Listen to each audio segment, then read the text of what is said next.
Olá, boa noite. Seja bem-vindo ao Jornal da Record News. Olá, uma ótima noite para você. Governo federal anuncia programa de renegociação de dívidas focado a microempreendedores individuais, microempresas e empresas de pequeno porte.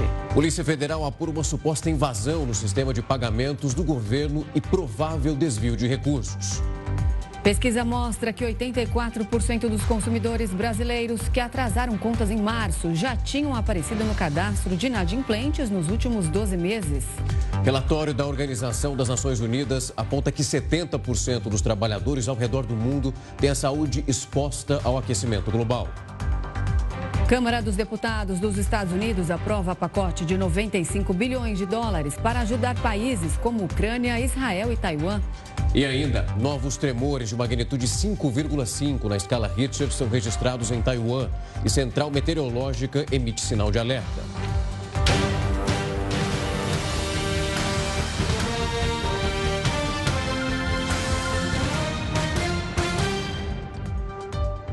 O governo federal anunciou hoje um programa de renegociação de dívidas que é focado nos microempreendedores individuais, além também das microempresas e empresas que são de pequeno porte. Esse anúncio faz parte de um amplo programa de reestruturação do mercado de crédito no Brasil e conta com 4 eixos. Uma das vertentes anunciadas hoje é o Desenrola dos Pequenos Negócios. Esse programa com foco em dívidas bancárias vai funcionar por meio de uma plataforma de renegociação, assim como aconteceu com o Desenrola para as pessoas físicas, que renegociou mais de 50 bilhões de reais de 14 milhões de endividados. O público-alvo dessa iniciativa são os microempreendedores individuais, conhecidos como MEIs, as microempresas e as pequenas empresas com faturamento bruto anual de até 4,8 milhões de reais. E o que nós estamos fazendo é o seguinte, é criando as condições para, independentemente da quantidade, independentemente da origem social, independentemente do tamanho dos negócios, as pessoas tenham o direito de ter acesso ao sistema financeiro e pegar um crédito. Segundo a Serasa Experian, cerca de 6 milhões e 300 mil micro e pequenas empresas estavam inadimplentes em janeiro deste ano. A expectativa do governo é de que essas renegociações, feitas pelo programa, tenham juros abaixo dos praticados no mercado, oferecendo então os descontos às companhias interessadas. O ministro das micro e pequenas empresas, Márcio França, já afirmou que as empresas que financiarem os débitos pelo Desenrola terão até 6 meses de carência, que é o período no qual não há pagamento de parcelas. O governo federal também anunciou nesta segunda-feira medidas de estímulo ao crédito voltado ao empreendedorismo e para os pequenos negócios. Reunidas no chamado Programa Acredita, essas medidas abrangem a liberação de crédito para o fortalecimento dos negócios administrados por pessoas inscritas no Cadastro Único e que reúne dados de mais de 95 milhões de brasileiros de baixa renda. O programa de microcrédito vai ter uma fonte de 500 milhões de reais em recursos para investimentos neste ano, segundo informou o governo. A ideia é que essa iniciativa foque na liberação de crédito para as mulheres que geralmente possuem mais dificuldade de acesso aos financiamentos. Nossa ideia aqui é mostrar que o crédito é uma alavanca imprescindível do desenvolvimento econômico de qualquer país. Nenhum país se desenvolveu sem essa alavanca e não olhando para um segmento do setor produtivo, mas olhando para aqueles segmentos todos que podem fazer diferença em conjunto. Além disso, o governo também anunciou uma linha de crédito que é destinada a MEIs e microempresas, com faturamento anual limitado a R$ 360 mil, chamada de Prodicred 360. Nesse caso, a taxa de juros cobrada vai ser a Selic, hoje em 10,75% ao ano, mais uma taxa adicional de 5% ao ano. Na terceira semana de abril deste ano, a balança comercial registrou superávit de 2,94 bilhões de dólares no país. Já a corrente de comércio foi de 13,1 bilhões. O resultado de exportações foi no valor de 8 bilhões e importações de 5,1 bilhões de dólares. No mês de abril como um todo, as exportações somam 22,4 bilhões e as importações 14,7 bilhões, com saldo positivo de 7,7 bilhões. Os dados foram disponibilizados nesta segunda-feira pela Secretaria de Comércio Exterior do Ministério do Desenvolvimento, Indústria, Comércio e Serviços. O presidente Lula anunciou hoje que vai incluir mais 1.200.000 estudantes naquele programa conhecido como Pé de Meia. O desenho atual do Pé de Meia dá prioridade aos adolescentes que pertencem a famílias beneficiárias do Bolsa Família, com uma renda per capita de até R$ 218. Segundo o governo, os pagamentos agora serão ampliados a todos os alunos inscritos no Cadastro Único de Programas Sociais, que inclui famílias com uma renda de até meio salário mínimo, o que dá R$ 706 por pessoa, ou renda familiar total de até 3 pisos, totalizando R$ 4.236. Quando nós anunciamos o Pé de Meia, a linha de corte era o cadastro do Bolsa Família. E ficou de fora o cadastro do CAD. Então nós agora resolvemos aumentar e colocar a linha de corte no cadastro do CAD e vai entrar, parece que mais 1.200.000 meninos e meninas no Pé de Meia. De acordo com o Ministério da Fazenda, os valores envolvidos nessa ampliação são cerca de 3 bilhões de reais por ano. O texto dessa medida, divulgado pela equipe econômica, autoriza ainda o governo a repassar até 6 bilhões do Fundo de Garantia de Operações de Crédito Educativo, usado nas operações do FIES, para bancar a bolsa para ensino médio, desde que os recursos estejam disponíveis. O Pé de Meia foi lançado pelo governo neste ano, com a primeira parcela paga em março. O programa prevê o incentivo mensal de R$ 200 e que pode ser sacado a qualquer momento pelo estudante e depósitos de R$ 1.000 ao final de cada ano concluído. Esses recursos de R$ 1.000 só poderão ser retirados da poupança após a conclusão do ano letivo. Considerando as 10 parcelas, os depósitos anuais e o adicional de R$ 200 pela participação no Enem, os valores podem chegar a R$ 9.200 por aluno ao término do ensino médio. Segundo o próprio MEC, o incentivo vai ser creditado em contas digitais abertas automaticamente pela Caixa Econômica Federal em nome dos estudantes. Hoje, o presidente Lula cobrou a equipe de ministros para que haja uma articulação maior com o Congresso. A gente fala agora com a repórter Ariane Bittencourt, que traz mais informações sobre esse pedido do presidente. Boa noite, Ariane. Quais ministros foram alvo dessa cobrança? Boa noite, Renata, Rafael, a todo mundo que está nos acompanhando. Citados nominalmente pelo presidente Lula foram os ministros da Fazenda, Fernando Haddad, Wellington Dias, do Desenvolvimento e Assistência Social, Rui Costa, da Casa Civil e também o vice-presidente da República, Geraldo Alckmin. Essas falas de Lula, então, aconteceram no Palácio do Planalto durante a cerimônia que marcou o lançamento do programa Acredita, o programa de crédito. Acredita, que a gente acabou de detalhar por aqui também. Falando de Fernando Haddad, Lula disse que ele deveria passar mais tempo na Câmara e do Senado em vez de ler um livro. Com relação a Geraldo Alckmin, ele cobrou mais agilidade para que as articulações entre Planalto e Congresso avancem. E com relação a Wellington Dias e também Rui Costa, Lula pediu que eles também transitem mais pelas bancadas do Congresso,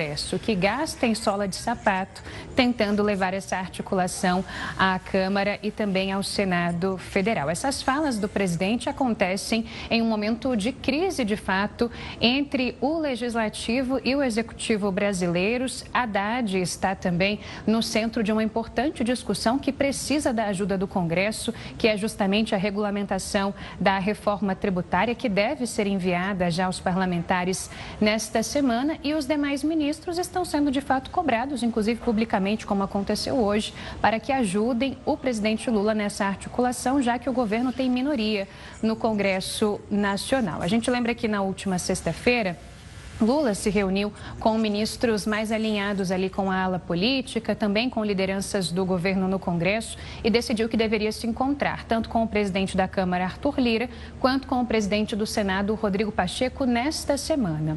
O encontro com Lira já aconteceu. Foi ontem no Palácio da Alvorada, residência oficial da Presidência da República aqui em Brasília. Não estava na agenda nem de Lula, nem de Lira, mas foi um jantar que aconteceu ontem aqui em Brasília. Lembrando que Arthur Lira, nos últimos dias, fez críticas públicas a Alexandre Padilha, das Relações Institucionais, a quem classificou como incompetente. Então, esse encontro já foi, agora falta a reunião com Rodrigo Pacheco, e Lula faz essa cobrança pública para que os ministros ajudem o governo governo nessa articulação no Congresso, de modo que projetos de interesse do Executivo consigam passar sem tanta dificuldade, apesar da minoria do governo na Câmara e também no Senado. Eu volto com vocês. Mariane, obrigado pelas informações. Claro que a gente continua acompanhando essa semana, possivelmente com algumas pautas bombas nessa lista do Congresso. Muito obrigado pelas informações, bom trabalho por aí. Uma pesquisa mostrou que 84% dos consumidores do Brasil que atrasaram as contas no mês de março, eles são reincidentes. Isso é, eles já tinham então aparecido no cadastro de inadimplentes só nesses últimos 12 meses.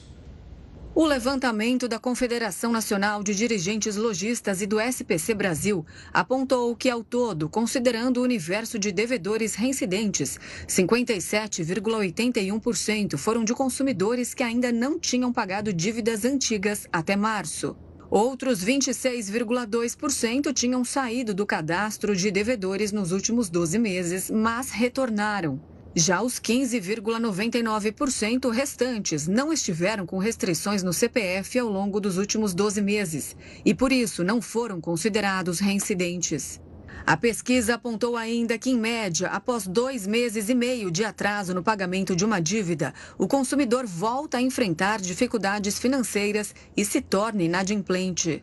Apesar do indicador negativo, nos últimos 12 meses encerrados em março, houve uma queda de 5,25% no número de devedores reincidentes, aqueles que já tinham aparecido no cadastro de inadimplentes no período analisado.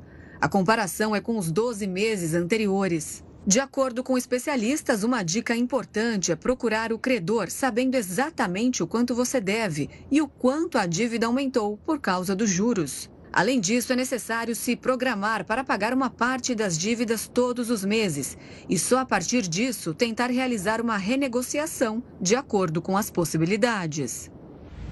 E quem vai nos explicar mais sobre esses dados é a Merula Borges, especialista em finanças da Confederação Nacional de Dirigentes Lojistas, uma das entidades responsáveis por essa pesquisa. Boa noite, Merula. Seja muito bem-vinda ao Jornal da Record News. Boa noite, obrigada. Boa noite ao pessoal do estúdio, a todos que nos assistem. É um prazer estar aqui. Bom, o presidente da Confederação Nacional de Dirigentes Lojistas fez uma afirmação bastante importante de que a negativação de um consumidor geralmente não é um fato isolado, que ela costuma ser recorrente. Quais são os principais motivos que levam as pessoas a contraírem dívidas? Então, de renda mesmo, e não somente as menores rendas são as que devem mais. O que a gente percebe é que tem taxa de renda ali que já recebe um pouco mais, que por ter mais acesso a crédito, acaba se endividando mais e, em consequência, fica também um pouco mais inadimplente, a situação aperta um pouco mais. E aí, diante dessa inadimplência, é difícil sair da situação, já que a gente está com uma taxa de juros alta, de repente uma negociação que foi feita antes, agora já não vale mais, ou uma situação que foi feita com uma taxa de juros bem mais baixa, acaba ficando com uma dívida maior agora, mais alta.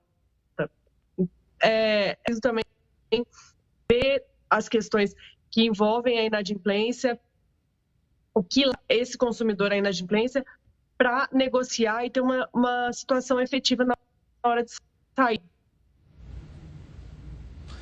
Merula, nós vamos fazer essa reconexão mais uma vez, porque você de casa deve ter percebido que nós estamos com uma falha. A internet está querendo nos pregar uma peça, mas é muito importante o que a especialista nos traz, justamente para você que tenta, nesse momento, fazer um processo de renegociação, mas finalizar todo esse caminho. Assim que essa conexão estiver restabelecida, a gente volta a fazer essa conexão para trazer um assunto que é extremamente importante e que afeta tantos brasileiros.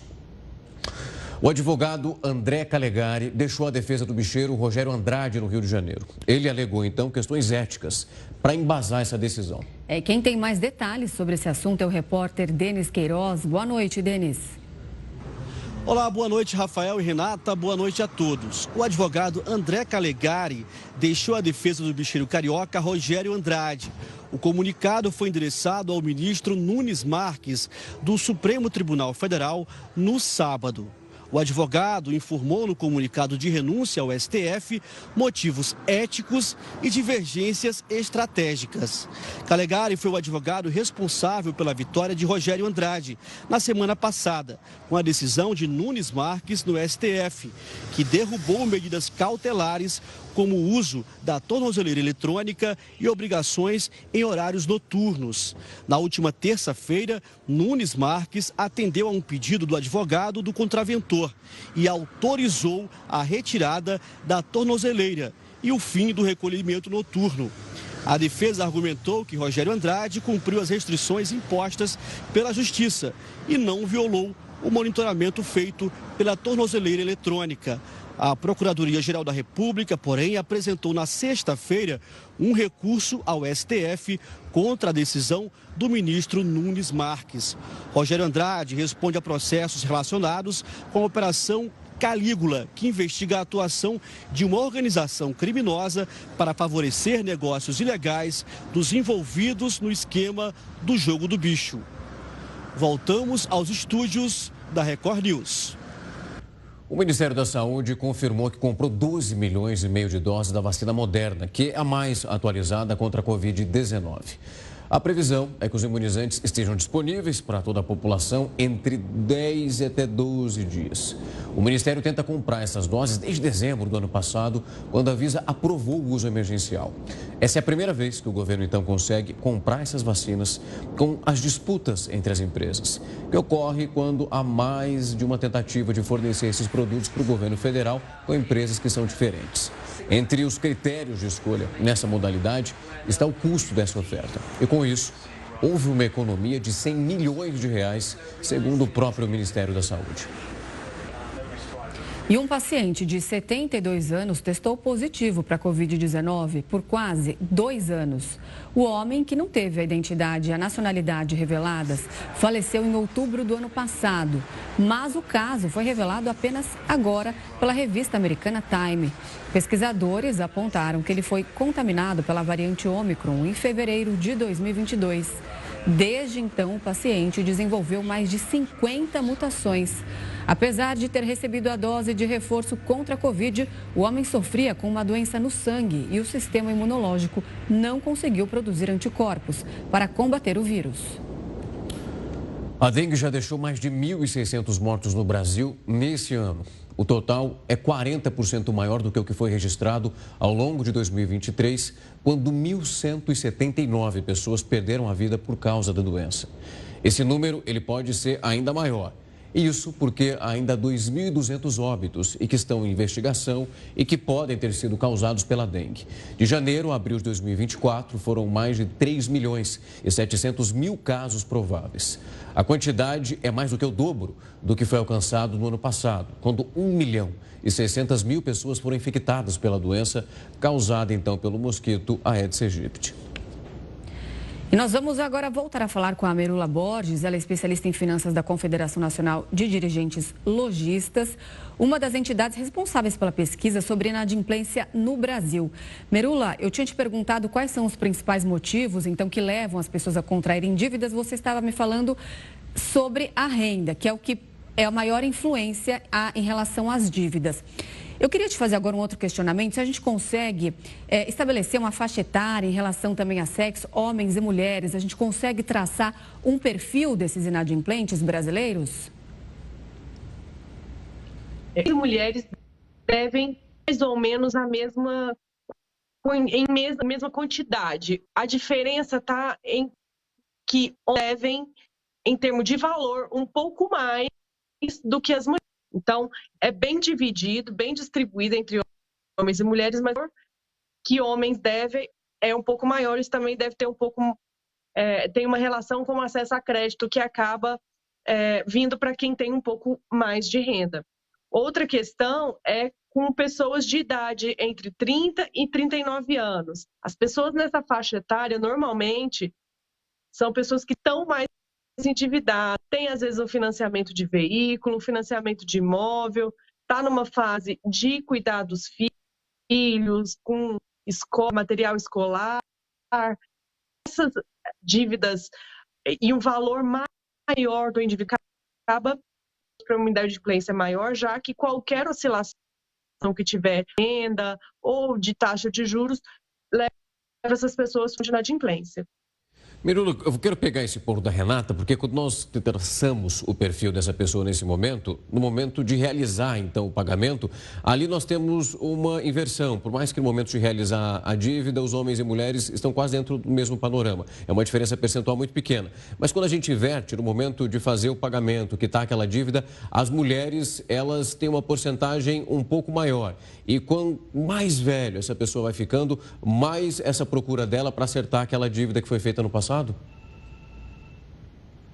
A situação, as pessoas precisam se organizar. Quando vai ficando mais velho, a quantidade de dívidas vai também diminuindo um pouco. Às vezes, aquele financiamento do imóvel, por exemplo, já se esgotou, aquele financiamento do veículo já se esgotou. Então, fica um pouco mais fácil de organizar. Às vezes, já é aposentado, mesmo com uma renda menor, mas ela fica mais estável, você está menos propenso a uma perda de renda imediata. É claro que tem uma queda aí, normalmente, as pessoas quando se aposentam acabam recebendo um pouco menos, mas pelo menos é constante.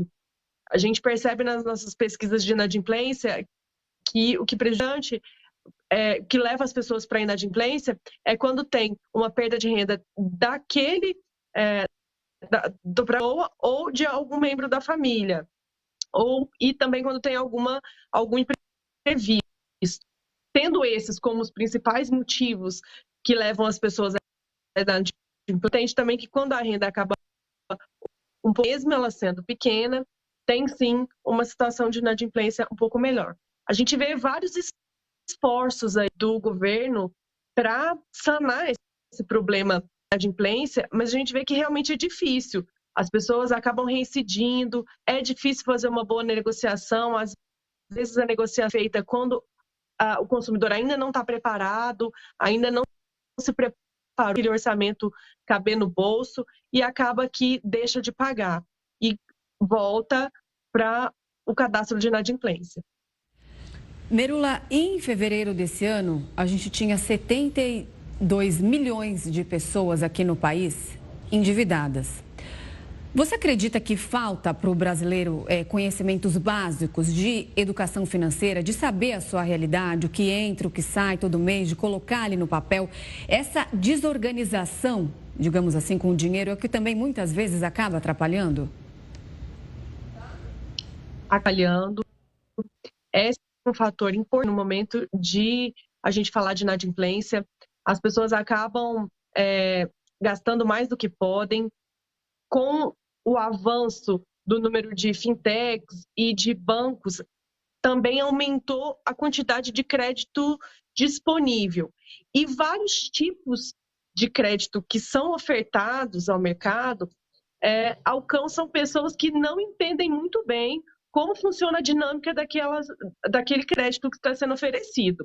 Às vezes, até por a rede social, a pessoa está circulando ali, chega a oferta de cartões de crédito, de limite, de cheque especial, e aí a pessoa fala, mas se você não usar, você não paga. Mas deixar disponível ali ancora as narrativas e faz com que um pouco mais do que deveria.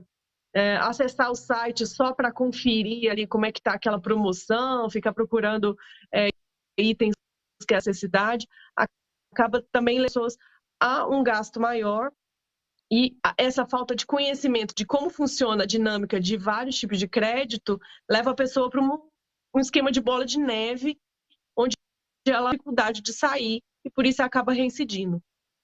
Sem dúvida, a gente sabe a importância de renegociar com muito cuidado, colocar ali no papel tudo muito bem feito, para que daqui 2, 3 meses não descubra que essa renegociação não foi um bom negócio. Mirula, muito obrigado por falar conosco nessa noite, trazer algumas informações do que o pessoal precisa ter em mente na hora que vai renegociar a sua dívida. Muito obrigada, boa noite. Até mais. Um novo ataque russo atingiu a torre de transmissão de televisão da segunda maior cidade da Ucrânia. Essa estrutura de 240 metros, localizada em Kharkiv, já tinha sofrido danos em março de 2022, durante um outro bombardeio. Dessa vez, ela foi totalmente derrubada. E, de acordo com o governo regional, não houve vítimas, apesar dessa imagem que você vê. A cidade conta com mais de 1 milhão de habitantes e fica atrás apenas da capital Kiev.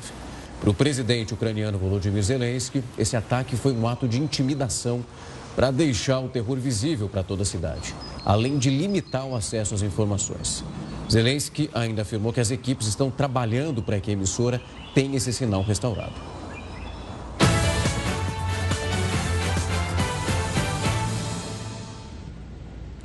A Câmara dos Deputados dos Estados Unidos aprovou um pacote de 95 bilhões de dólares para ajuda estrangeira. Ucrânia, Israel e Taiwan seriam os principais beneficiados.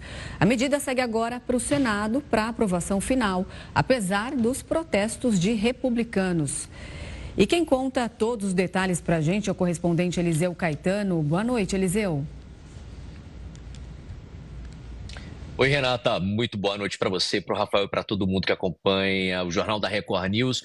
A nossa equipe de reportagem está de olho no lance desta notícia que pegou muita gente de surpresa por conta da pressão dos republicanos em cima do presidente do Congresso, do Mike Johnson. Mas mesmo assim ele liberou o pacote de 95 bilhões de dólares, algo em torno de 500 bilhões de reais na cotação atual, para ser dividido por 3 países: Israel, Ucrânia e o mais novo amigo do bloco, Taiwan, viu? Para a Ucrânia, 61 bilhões que devem ser usados para reforçar o armamento aí das tropas na guerra contra a Rússia. Já Israel vai contar aí com 26 bilhões de dólares para esse confronto contra o Hamas. Mas na verba de Israel tem um adendo ali de 9 bilhões de dólares desse montante que vão ser direcionados para ajuda humanitária na faixa de Gaza.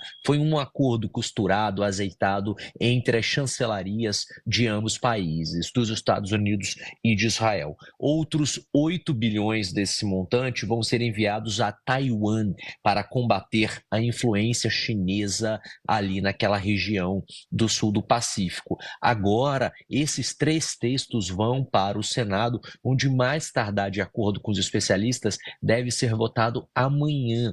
Entre final de tarde e início de noite, a gente já deve ter uma resposta do Senado sobre a aprovação ou não desses 3 textos que compõem o mesmo pacote de ajuda para a segurança externa de países parceiros, de países aliados aos Estados Unidos. Os republicanos e os democratas concordaram em partes com a ajuda. Os republicanos queriam uma verba maior para Israel, enquanto os democratas queriam uma verba maior para a Ucrânia.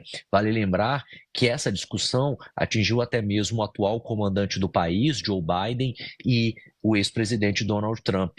Ambos que, inclusive, estão se reenfrentando novamente nessas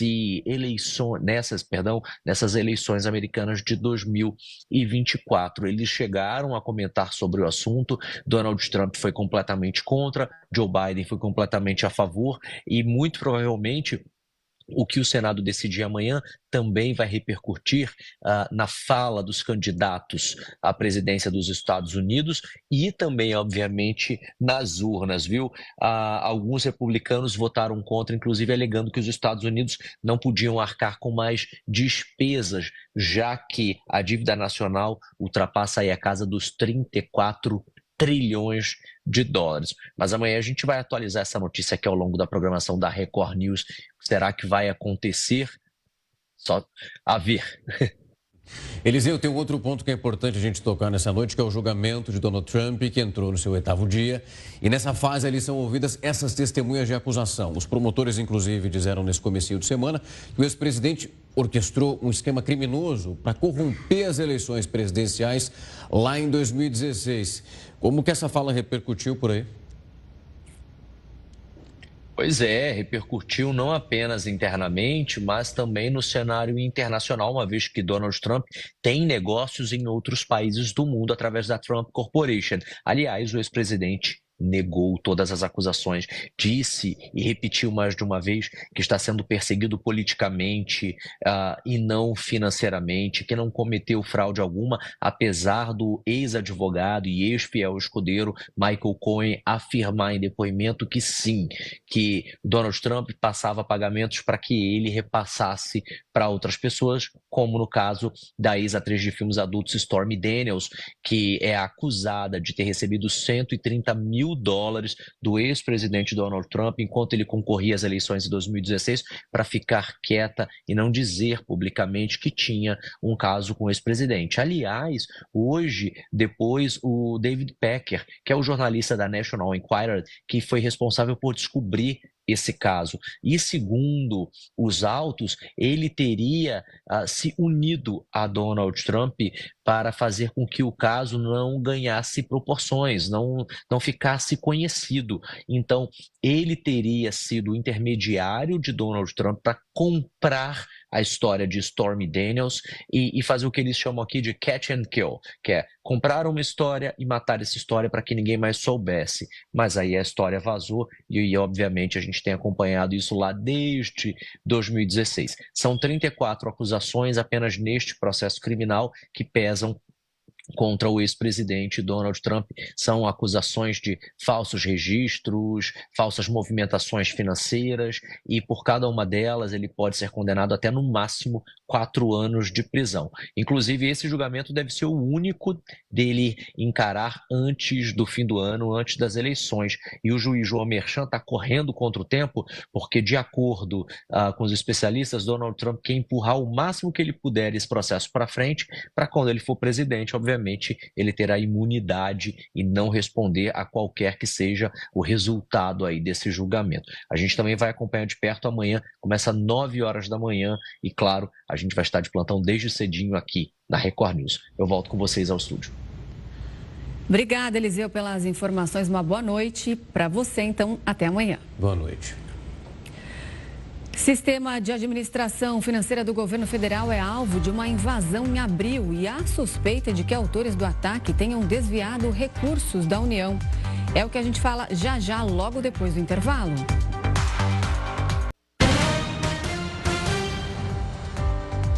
O Jornal da Record News está de volta. O Sistema de Administração Financeira do Governo Federal, o CIAF, que é usado na execução de pagamentos, foi alvo de uma invasão que aconteceu no mês de abril. As suspeitas de que esses autores do ataque conseguiram emitir ordens bancárias e desviar recursos da União. Segundo os interlocutores que auxiliam nessas investigações, o sistema de autenticação de usuários sofreu um ataque e gestores habilitados para fazer essas movimentações financeiras tiveram seus acessos utilizados sem autorização. Essas apurações indicam que os invasores conseguiram acessar o CIAF, utilizando o CPF e também a senha do gov.br, que é usada inclusive pelos gestores e também pelos ordenadores das despesas para utilizar essa plataforma de pagamentos. A suspeita é que os invasores coletaram esses dados sem autorização e com o uso de links maliciosos. A Polícia Federal investiga esse caso. A Força Nacional vai reforçar a segurança em 10 municípios durante a realização das provas do Concurso Nacional Unificado, conhecido como o Enem dos Concursos. As portarias foram publicadas nesta segunda-feira pelo Ministério da Justiça e Segurança Pública, pasta que coordena as ações do batalhão. Segundo os textos, a Força vai agir também em serviços imprescindíveis à preservação da ordem pública, das pessoas e do patrimônio. As provas acontecem em 228 cidades do país no dia 5 de maio. Lideranças indígenas pediram hoje a demarcação de terras e respeito aos direitos indígenas no acampamento Terra Livre, que fica em Brasília. Segundo os representantes dessa articulação dos povos indígenas do Brasil, reuniões foram marcadas com o governo federal para discutir as principais pautas dos povos. Amanhã, os indígenas farão uma marcha em direção ao Congresso Nacional. Já na quinta-feira, essa marcha vai ser rumo ao Planalto. A expectativa é que o presidente Lula receba os indígenas na sede do governo. Além disso, eles esperam conseguir também se reunir com o ministro Alexandre de Moraes, do Supremo Tribunal Federal, para falar sobre a cota de candidaturas indígenas durante as eleições.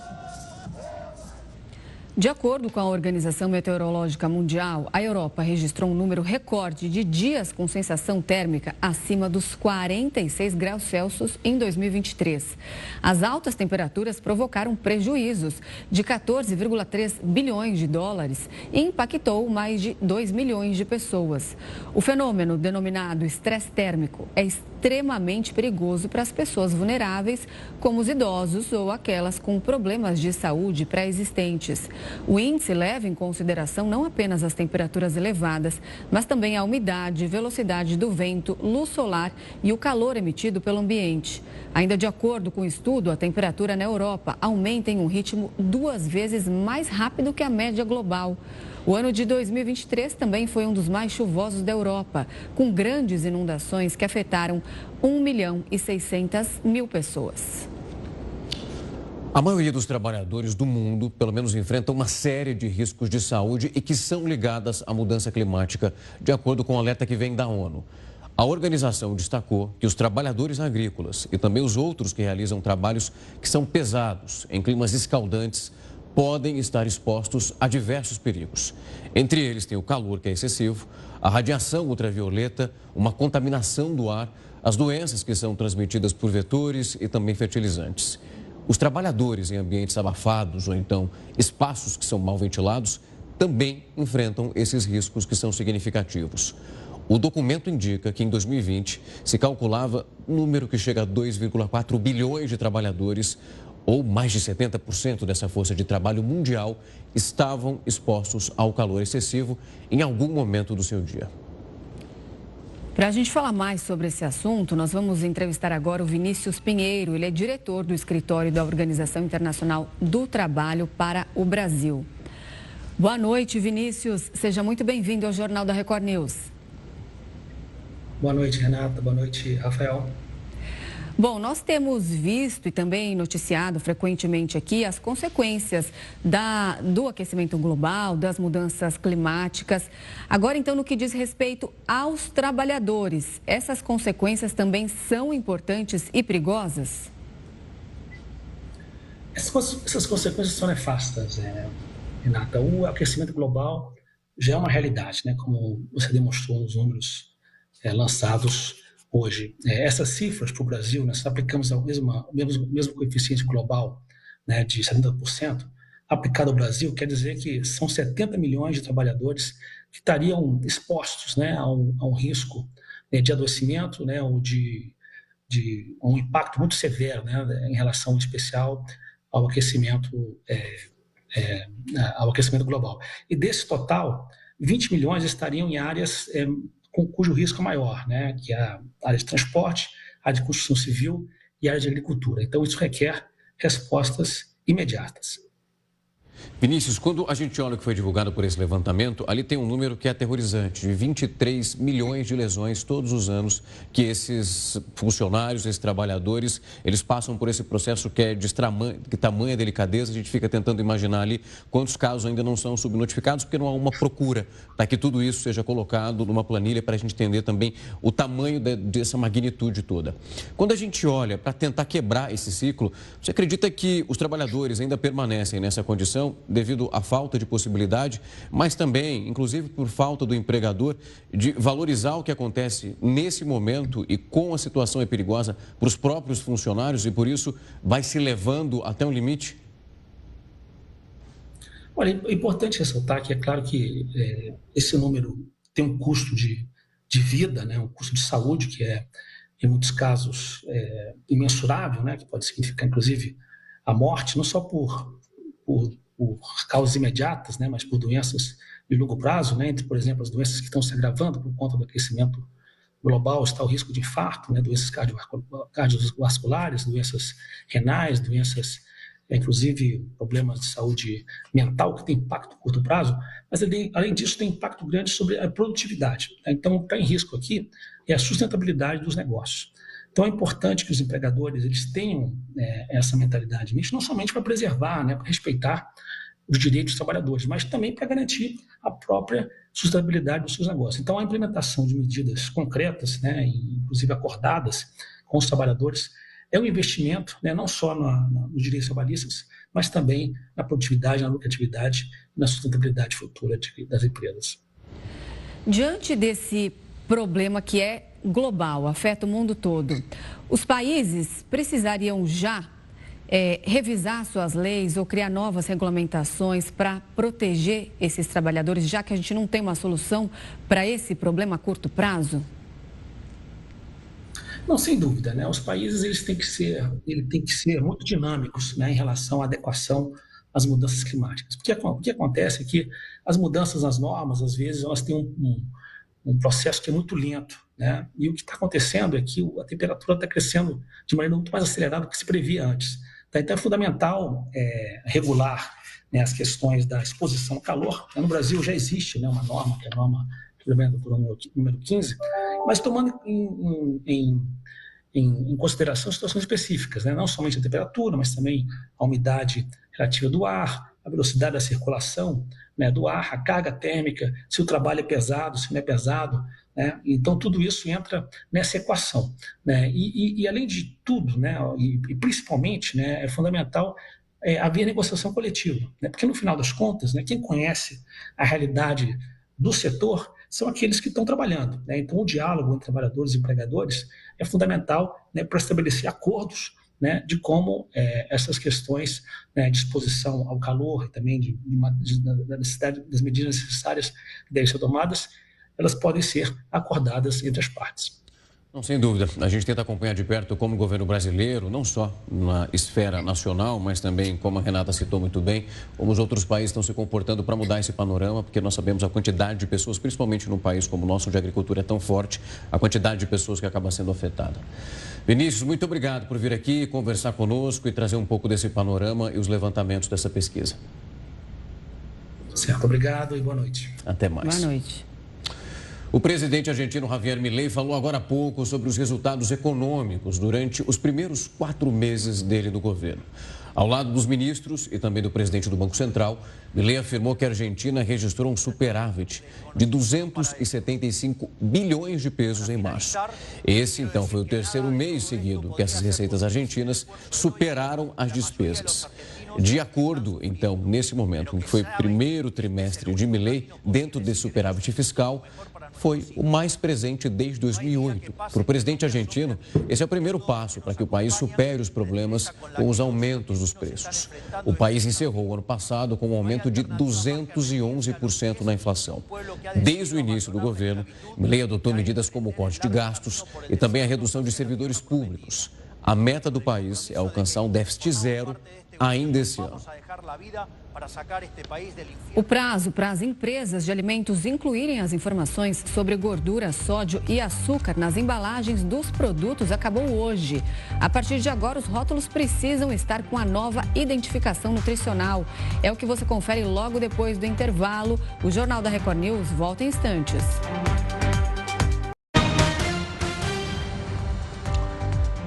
O ministro Alexandre de Moraes, do Supremo Tribunal Federal, deu 5 dias, então, para que os representantes da rede social X, que é o antigo Twitter, se manifestarem sobre uma possível reorganização da milícia digital. De acordo com a Polícia Federal, houve uma reativação dos perfis na plataforma, por meio de uma disponibilização aos usuários brasileiros de links para acompanharem lives que são transmitidas fora do país por pessoas investigadas. O documento da corporação consta no inquérito do STF e que investiga o bilionário Elon Musk pelos supostos crimes de obstrução de justiça, organização criminosa e incitação ao crime. O prazo para as empresas de alimentos incluírem as informações sobre gordura, sódio e açúcar nas embalagens dos produtos acabou hoje. A partir de agora, os rótulos precisam estar com a nova identificação nutricional. Muitas empresas já tinham começado a se adaptar, mas a partir desta segunda-feira a medida é obrigatória. Agora os produtos vão precisar ter estampado na parte frontal da embalagem o símbolo de lupa e o aviso se ele tiver alto teor de gordura, açúcar ou sódio. Ainda vai ser possível encontrar embalagens sem esse alerta. Isso porque as empresas vão poder vender o estoque produzido antes da norma. Mas a exceção é válida apenas até outubro. Depois disso, todos os produtos vão precisar estar adequados à nova norma. O objetivo da mudança é deixar claro para o consumidor sobre a existência de substâncias consideradas prejudiciais à saúde. A gordura, o açúcar e o sódio são itens que, se consumidos em excesso, aumentam o risco para doenças como diabetes, hipertensão e obesidade.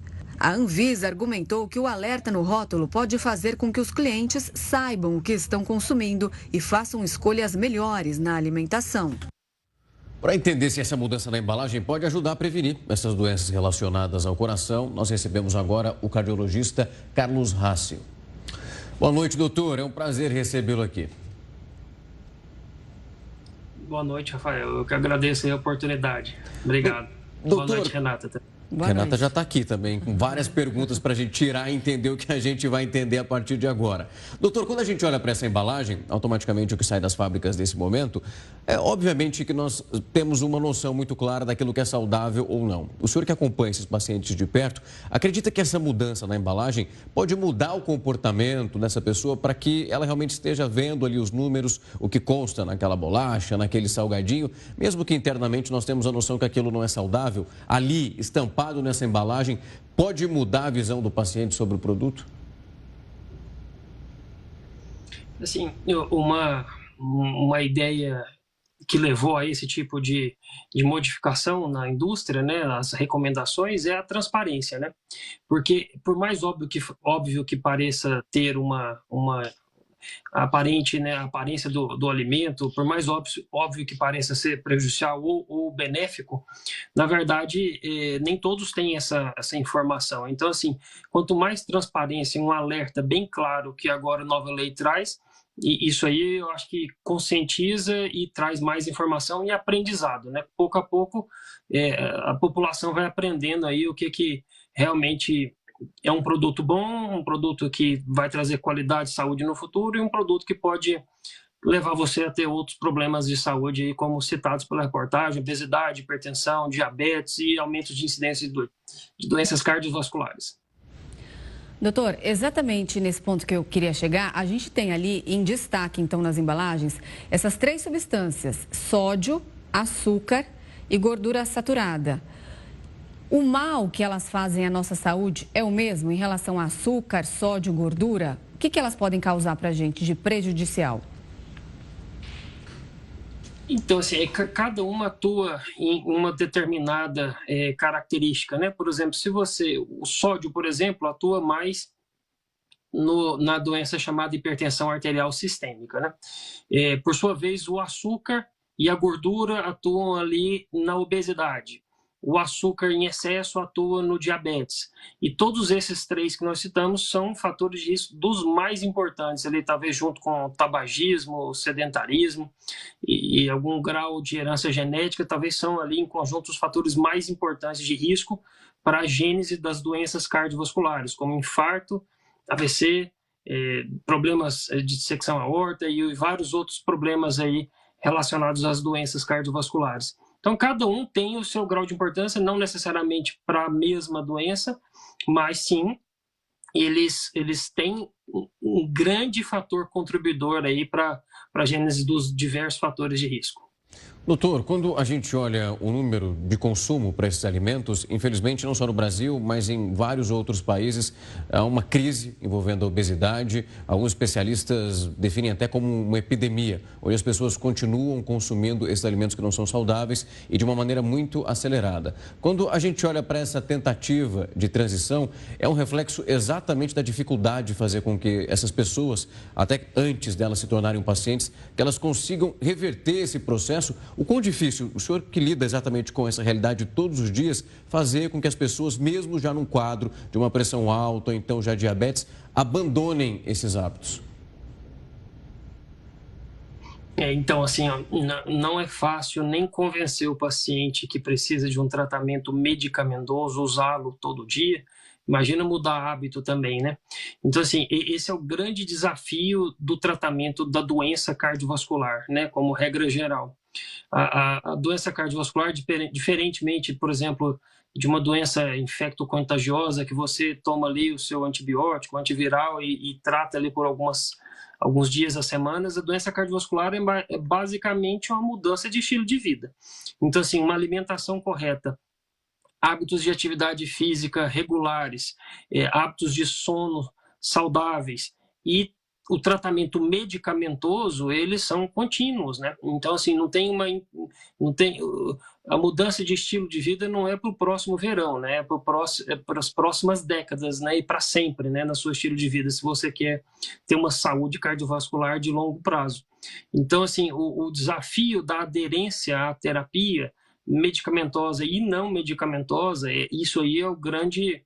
É a grande luta do dia a dia, né, do cardiologista ali com os pacientes que estão sofrendo ali dessas condições. Então, isso aí realmente é muito importante ter essa informação, né, essa lei que traz aí o rótulo com a lupa, mostrando que aquilo vai fazer mal para você, né, não vai fazer mal amanhã, mas vai fazer mal no médio e longo prazo, que é onde a doença cardiovascular é importante. E ela é responsável, assim, cerca de 30% das mortes aí a nível mundial vem de doenças cardiovasculares. Só no Brasil, 400 mil mortes por ano são estimadas ali decorrentes de doenças cardiovasculares. Então, assim, olha o grau de importância, né, dessas condições e dessas informações mais transparentes aí para a população.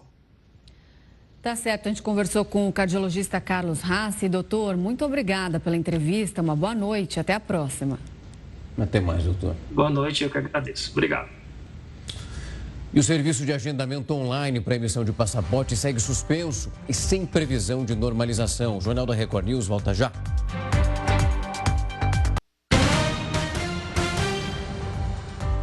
O Jornal da Record News está de volta. O serviço de agendamento online para emissão de passaporte segue suspenso e sem uma previsão de normalização. De acordo com a própria Polícia Federal, essa interrupção acontece depois de uma suspeita de tentativa de invasão ao site da Polícia Federal. De acordo também com a instituição, quem tiver uma necessidade de emitir o passaporte nos próximos 30 dias deve obter, então, os documentos que comprovem uma urgência ou emergência e que devem ser entregues presencialmente a uma unidade da PF. Os agendamentos que foram feitos antes do bloqueio do site, esses vão ser atendidos normalmente na data e também horário marcados. Vários tremores atingiram a costa leste de Taiwan hoje. O terremoto mais forte alcançou a magnitude de 6,3, de acordo com a agência meteorológica da ilha. Ao todo foram mais de 80 abalos sísmicos nas últimas horas. Os principais tremores aconteceram no condado rural de Hualien. No início do mês, a região já tinha sido impactada por terremotos que resultaram na morte de pelo menos 14 pessoas. Na capital Taipei, os tremores de hoje também foram sentidos e alguns edifícios foram atingidos. Por enquanto, não há relato de vítimas. E o Jornal da Record News fica por aqui. Muito obrigada pela sua companhia. Logo na sequência vem o News das 10 com a Renata Loures. Até amanhã.